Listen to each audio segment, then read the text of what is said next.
Hello வணக்கம். இப்போ நம்ம ஒரு வெண்டைக்காய் பச்சடி செய்ய போகிறோம் பாருங்கள்.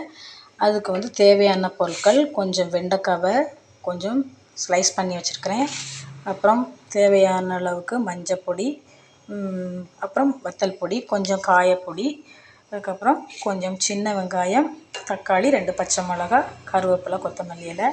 இப்போ வெறும் சட்டியில் நம்ம என்ன செய்யணும்னா, வெறும் வெண்டைக்காவை நம்ம என்ன செஞ்சுக்கணும், கட் பண்ணி வெண்டைக்காவை நம்ம என்ன செஞ்சுக்கணும், வெறும் சட்டியில் வதக்கி விட்டுக்கணும்.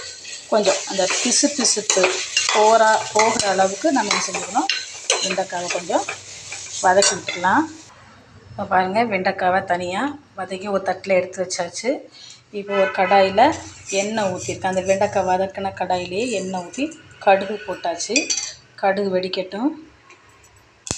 கடுகு வெடிச்சிருச்சு. இப்போ நம்ம பச்சை மிளகா, தக்காளி, சின்ன வெங்காயம் கட் பண்ணி வச்சுருக்கிறத அதை சேர்த்துக்கலாம். சேர்த்துட்டு அதை நல்லா வதக்கி விட்டுக்கலாம். சிம்மில் வச்சுட்டு வதக்கி விட்டுக்கலாம்.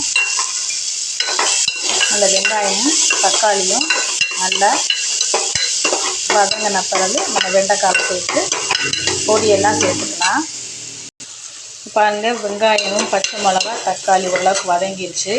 இப்போ நம்ம என்ன செஞ்சுக்கலாம், தேவையான அளவு உப்பு போட்டுக்கலாம். உப்பு போட்டு வத்தல் பொடி, மஞ்சள் பொடி சேர்த்துக்கலாம். அதையும் போட்டு நல்லா வதக்கி விட்டுட்டு காயம் சேர்த்துக்கலாம்.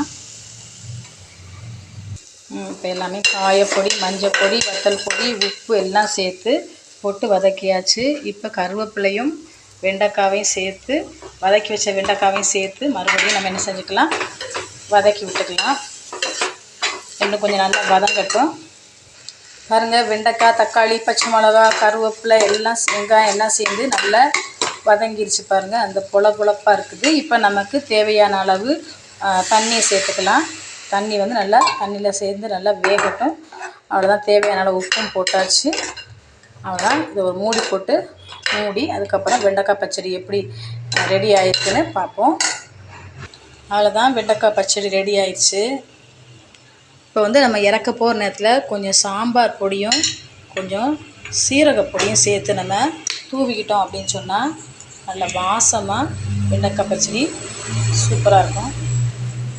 அவ்வளோதான், சாம்பார் பொடி தூவியாச்சு, கொஞ்சம் சீரகத்தூளும் தூவியாச்சு. பாருங்கள், பச்சடி அப்படியே கல்யாண வீட்டு வெண்டைக்காய் பச்சடி மாதிரி எப்படி பொலன்னு எப்படி பார்த்தீங்களா. அவ்வளோதான். இது நம்ம தயிர் வச்சு சாப்பிட்டுக்கலாம். சாம்பார் சாதத்துக்கு எல்லாத்துக்குமே ரெடி ஆகிருக்கும். பாருங்கள், வெண்டைக்காய் நல்லா வெந்து நல்லா கொலன்னு அழகாக தக்காளியோடு சேர்ந்து வெண்டைக்காய் பச்சடி வாசமாக ரெடி ஆயிடுச்சு. அவ்வளோதான். பிடிச்சிருந்தால் லைக் பண்ணுங்கள், ஷேர் பண்ணுங்கள், சப்ஸ்கிரைப் பண்ணுங்கள். Okay, thank you.